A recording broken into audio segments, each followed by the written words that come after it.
Ana Veloso. Prazer Tudo bem? estar aqui com vocês. Sambinha, arte por toda parte. O que é sambinha? Por que diminutivo? Não, então, isso foi um questionamento desde o início, né? Ah. E também na minha cabeça, porque quem é ligado à música brasileira, e eu trabalho com música brasileira desde sempre, desde que eu comecei a trabalhar na cultura, muito cedo, com 20 anos, essa coisa do sambinha, né? Ari Barroso, né? Essa coisa do Ari Barroso chamar samba de sambinha e as pessoas entenderem que era pejorativo. Só que no caso do nosso musical de samba para criança, sambinha é o apelido do personagem. Ele é um menino que mora numa comunidade e a família dele tem sempre o samba ali no quintal, ele convive com o samba, com a roda de samba desde muito cedo. E como ele é muito habilidoso, samba muito bem, toca os instrumentos de percussão e tal, tem uma vocação ali pro samba, aí o pessoal chama ele de sambinha. Então o título do espetáculo vem tanto dessa brincadeira da gente fazer samba para os pequenos e botar aí o título no diminutivo, quanto por conta dessa brincadeira com o apelido do personagem. E aí, claro, né, nas redes sociais eu recebi algumas provocações em relação a isso, né? Ah, por que sambinha e tal, não sei o quê. E aí foi uma discussão saudável, mas eu levantei algumas questões que eu acho também interessantes. Por exemplo, Zeca Pagodinho, que é um ícone da nossa música brasileira e do samba. Zeca Pagodinho. É carinhoso o Pagodinho, né?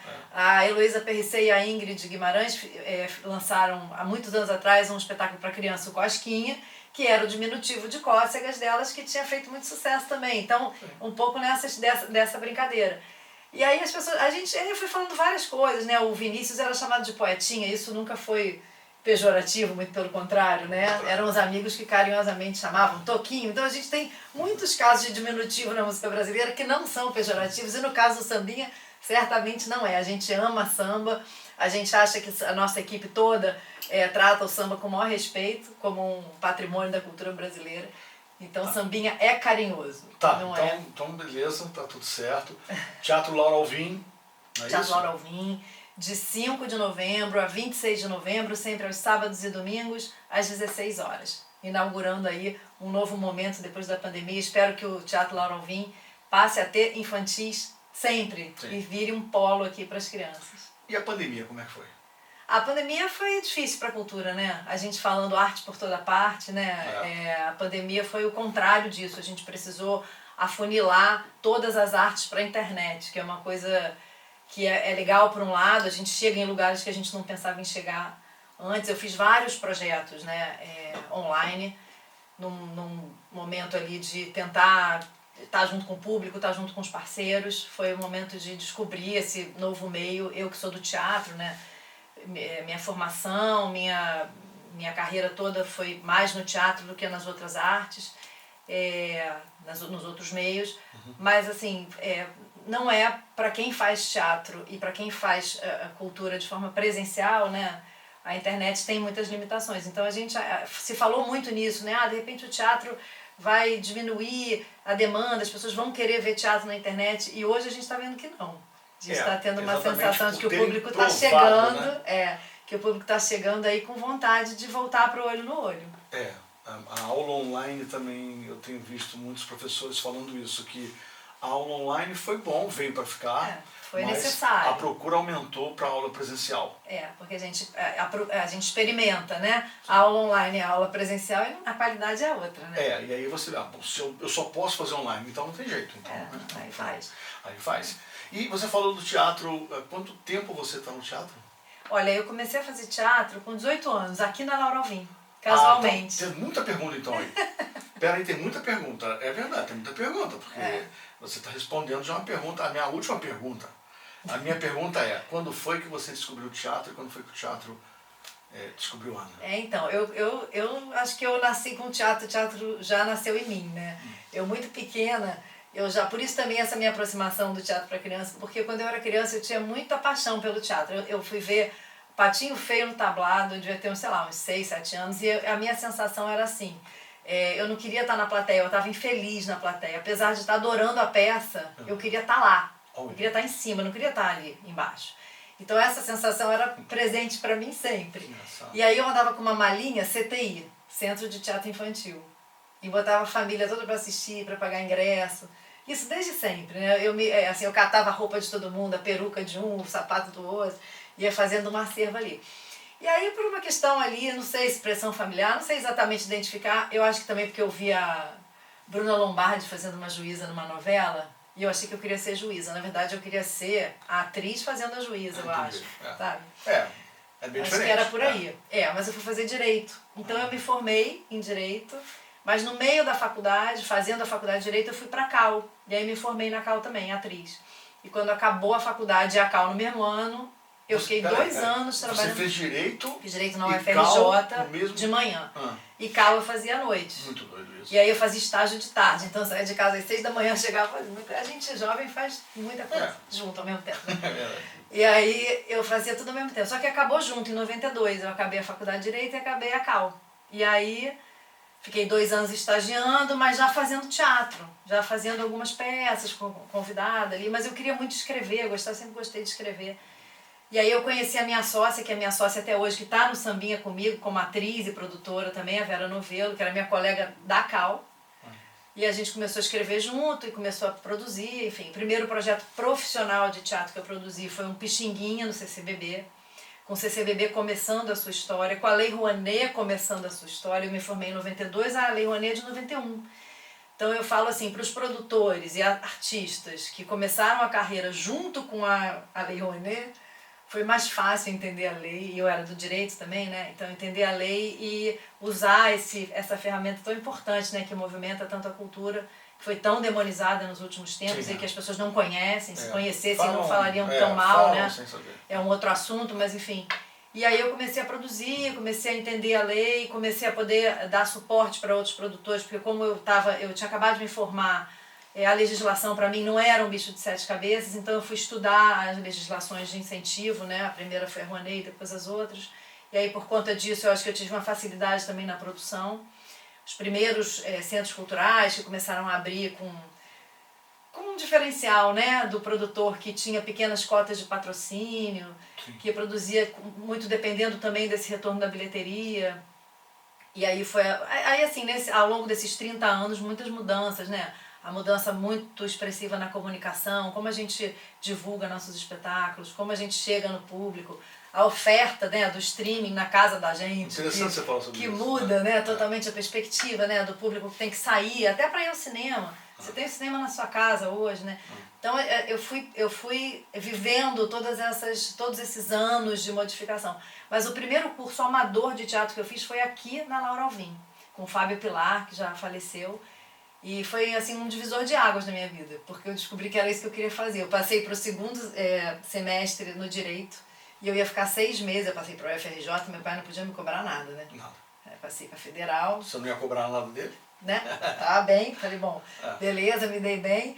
Aí fui fazer teatro, falei, poxa, agora eu vou fazer um curso de teatro. Eu tenho 6 meses para fazer alguma coisa que eu quero muito, vou fazer um curso de teatro. E vim para cá, para Laura Alvim. E aí a gente fez um espetáculo no Porão, que entrou em cartaz do final de curso e tal, e daí nunca mais eu saí do teatro, né? Então a sua memória afetiva com a casa Laura Alvim é essa? É essa. É essa. Eu tenho essa memória de primeiro lugar assim, que eu me apresentei foi aqui, o primeiro curso de teatro que eu fiz foi aqui. E sempre voltei para Laura Alvim em alguns momentos, fazendo, ou produzindo, ou em cena, fazendo outros espetáculos. Eu estreiei aqui um espetáculo sobre a Nélida Pinhon, que eu protagonizava, fazia a Nélida, com direção do Henrique Tavares. Foi muito, muito legal, assim, foi um projeto incrível. Foi um dos melhores espetáculos do ano pelo Globo, assim, eu sempre tive uma relação interessante com a casa. E fiz aqui o Sambinha também, no Festival Funarte de Artes e Leituras, passou por aqui o Sambinha e o Bossa Novinha, dessa trilogia que a gente tem para criança.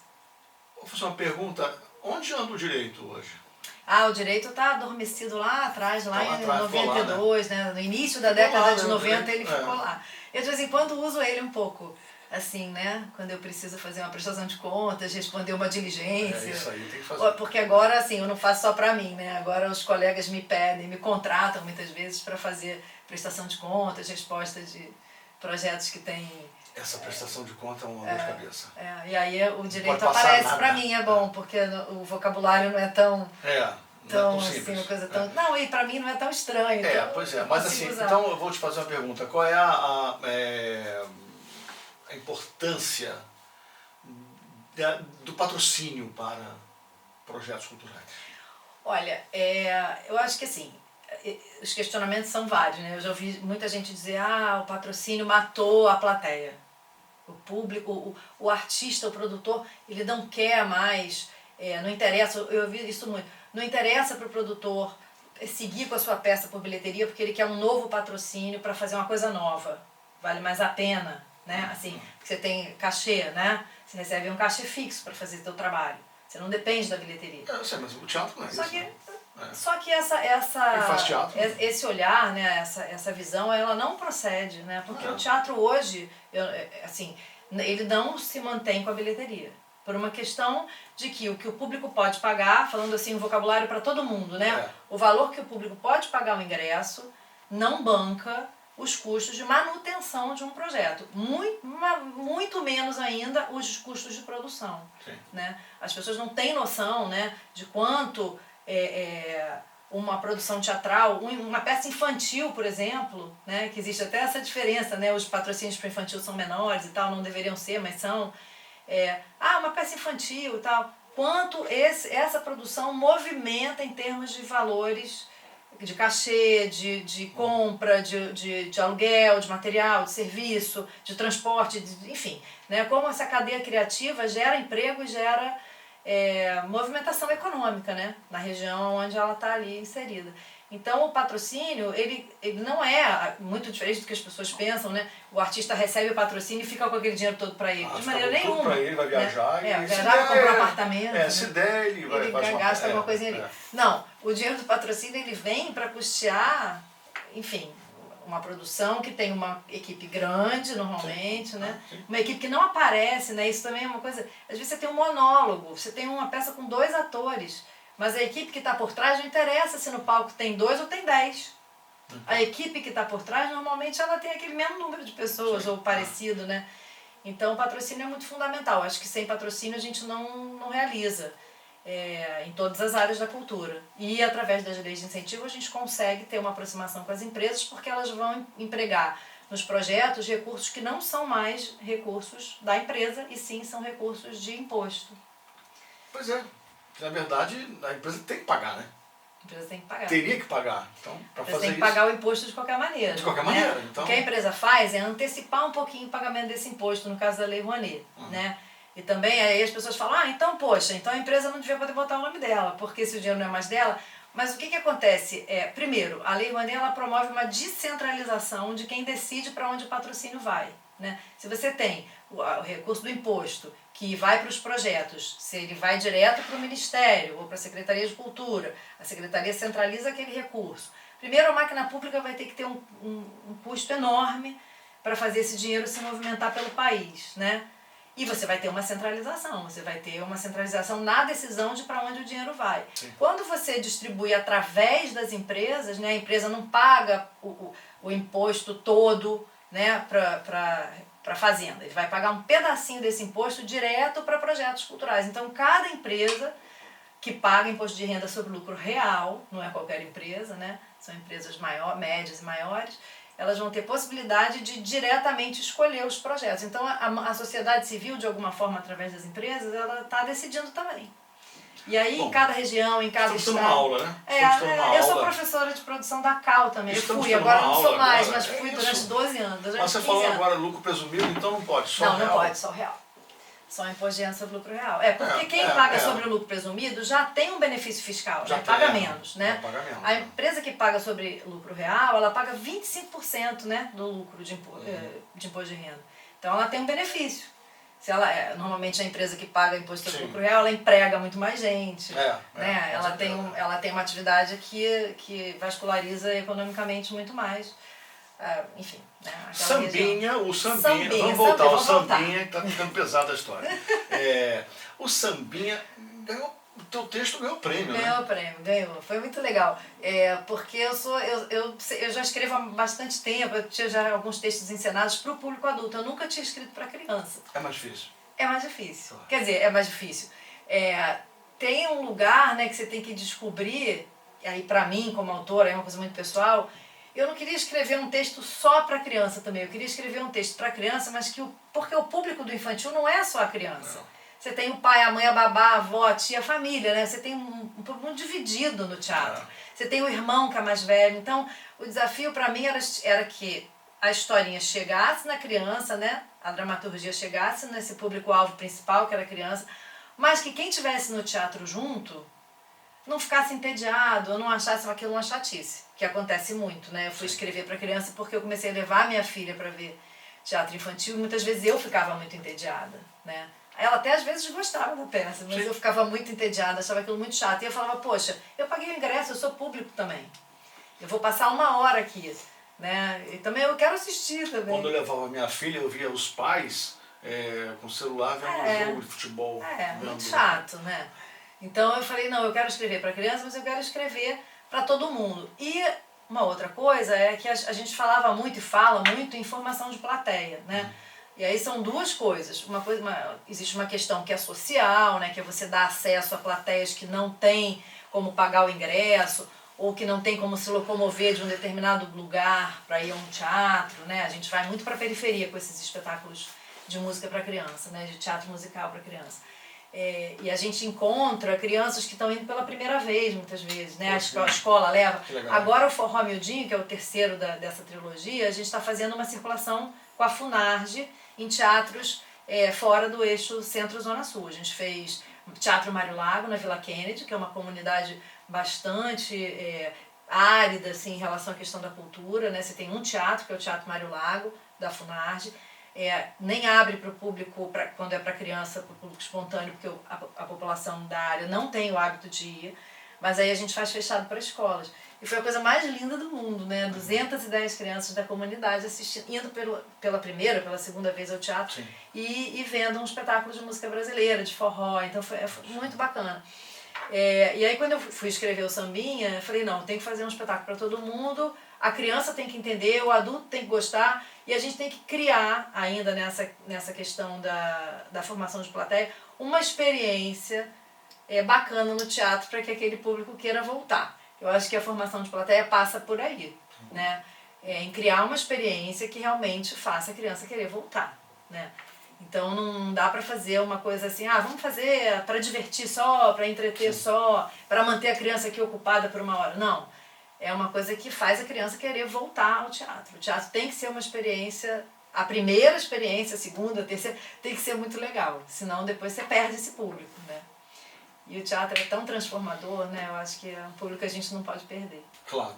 E você já fez 80 produções, é isso? Eu já fiz mais, já fiz umas 130 produções. Que isso? Mas é porque eu não produzi só teatro. Eu trabalhei no Teatro Municipal do Rio de Janeiro muito tempo também, produzindo ópera, balé, produzi música, mas quanto tempo isso? Em 30 anos. Eu tenho 53, mas eu comecei 30 anos? 25. 130 produções? São 3 produções por ano, é 90. Eu produzi mais que isso. Então? Mas não dá. E a cabeça, como é que fica? A criatividade? Não são coisas minhas, né? Porque eu produzo coisas de muitas, de outras pessoas. Claro, né? eu tô falando se a pessoa, você criar 130 textos e não tem como. Não, mas eu já fiz umas 130 produções divididas, né? Teatro, literatura, balé, música. É isso, né? Meu trabalho, a gente está todo dia. Que legal isso. Todo dia produzindo, né? A gente vive, acorda, dorme. É o que eu falo, não tem férias, né? Artista, produtor fica desempregado, não entra de férias. Então tem trabalho, a gente vai trabalhando. A gente só viaja assim de vez em quando para. Tem 15 dias, vamos correndo ali. 15 dias, né? Férias. Entre Natal e Ano Novo. Beleza. Agora, esse ano eu tirei para fazer uma cirurgia, dia 30 de novembro. Acaba aqui 26 eu vou fazer uma cirurgia. Escolhi 30 de novembro para poder ter esses diazinhos assim, 20 ainda tem dias. Isso, né? Tem a saúde, que a pessoa tem que cuidar, tem filho, família. Também tem isso. Vai dar certo. E o Sambinha, então, Não, o Sambinha é um projeto super do coração, assim, porque... Eu vejo, brilha nos seus olhos. Brilha. Porque, assim, primeiro, foi um projeto que a gente muitas vezes fica tentando fazer aquele projeto durante anos. Tem projeto que eu comecei a querer, a desejar, botei no papel e tal, e fui realizar 5 anos depois, 8 anos depois, né? Acontece um monte de coisa no meio do caminho, você fica tentando fazer aquele projeto, aí um dia o projeto sai, né? Você bota em vários editais, tem alguns maravilhosos, né, que você quer e nunca aprova, e nunca faz. O Sambinha foi assim, veio a ideia, o desejo, a gente inscreveu no edital da Oi, de 2013, aprovou no edital, lei de CMS, fizemos na Oi, foi um sucesso, o SESC abraçou o projeto, a gente foi circular pelas unidades do SESC logo. Saímos da Oi, fomos circular no SESC, depois ganhamos o edital do SESI. Aí foi assim, Furnas, não sei o quê, não, todo mundo foi aprovando e a gente foi fazendo. No ano seguinte fizemos o Bossa e depois o Forró. Então virou um projeto só, com 3 títulos. E aí, como o projeto foi ficando conhecido, assim, do SESC, do SESI, do público também, a gente começou a ser convidado para fazer. Então, quando tem uma coisa para criança, como foi aqui, né? Ah, vem fazer um dos seus títulos aqui, qual você quer fazer? Isso é uma coisa rara da gente conseguir, né? Ter um projeto que você não tem só você correr atrás, né? Alguém já sabe que ele existe e a gente vai fazendo. E a ideia, assim, era fazer para um público de 1.200 pessoas na temporada na Oi, né? Se a gente dividisse lá a quantidade de lugares do teatro, pela quantidade, 1.200 pessoas. A gente já alcançou, eu acho que 80 mil pessoas com a trilogia. Então isso, assim, pra gente, ao longo de 10 anos, né? Sim. Comparando na pandemia e tal. Mas, assim, pra gente é um sucesso. Claro, assim, a sensação é de muito sucesso, né? Parabéns, é um sucesso. Mesmo que não seja, assim, uma coisa que na mídia não é um sucesso, mas a gente sabe que o resultado foi um sucesso, né? A gente fez muito de graça esse projeto. A gente fez muito, assim, com patrocínio, né? Os SESCs que cobram R$10 o ingresso, 5, do 3 para o comerciário, indo para todos os lugares do Rio. A gente fez Minas, uma temporada super bacana com a Funarte, Prêmio Miriam Muniz. Também teatros grandes, com ingresso gratuito ou a preço muito baixo. Então essa possibilidade também, né, de ter um projeto que chega nas pessoas, né? Tudo bem, você bota em cartaz na Zona Sul do Rio, né, em Ipanema, o público que tem como pagar vem, é legal. Mas você também poder levar esse projeto para os cantos que não tem. Essa semana o Forró está em Campo Grande, no Teatro Arthur Azevedo, a gente vai estar lá. Às vezes também não tem um público enorme, às vezes essas comunidades não aderem assim, né, de peito aberto, porque não tem o hábito. Não é prioridade, talvez. Eu fiz a trilogia no Fomento 2016, a gente ganhou um fomento da Prefeitura do Rio, né? Ainda era Eduardo Paes e tal, Fomento. É o edital que agora se chama FOCA, na época se chamava o edital do Fomento. Aí a gente ganhou o prêmio para fazer em 4 lonas culturais, 4 lonas e arenas. Aí a gente escolheu lonas em lugares diferentes e tal, Só que a gente ficou pensando, como é que a gente vai levar o público, né? Carro de som, faixa, divulga, tal, rede social, vambora, né? No que a gente sabe que é o que vai divulgar. Mas também sabia que as lonas não estavam conseguindo botar um público muito grande. O que a gente fez? Com recursos próprios do proponente, compramos 4 bicicletas. E aí a gente começou e um monte de brinde no Saara. E começamos a divulgar que o espetáculo ia sortear uma bicicleta e outros brindes, né? Brinquedos, não sei não. E botamos um pipoqueiro. E um cara com bola, não sei o quê. Cara, a gente botava 300 pessoas na lona todo dia, porque a gente sorteava a bicicleta no primeiro dia, a gente dizia, olha, agora o sorteio de amanhã, né? Porque a gente fazia um dia e 2 no outro dia, seguidos. E aí a gente falava, amanhã é brinde, tá? Não é bicicleta. Mas a galera voltava porque gostava do primeiro e voltava para ver os outros 2. Então foi muito bacana, assim, foi uma experiência incrível. A gente até hoje fala, vamos comprar bicicleta para sortear. Já foi uma piada interna, né? A gente vai ter que comprar bicicleta para sortear. E é isso, com esses artifícios a gente vai conseguindo trazer a galera. Isso é paixão, né? Isso é vontade de fazer. E descobrindo, né, o jeito de chegar. Como é que eu chego nas pessoas, né? Mudou tanto, né? Você falou agora da comunicação. Isso para mim é um eixo difícil da gente compreender. Porque a gente está no meio do furacão ainda, não passou. E a nossa geração, né? Eu sou da época que o Jornal Globo, a capa do Segundo Caderno, a capa do Rio Show, a Veja, a Vejinha, né, o JB, que a gente queria muito, o JB, os críticos, assim, a Tribuna, o Dia, o Extra depois, mas a gente tinha essas referências, né, as rádios que eram mais ouvidas, a gente tinha essa referência, e as agendas de televisão, né?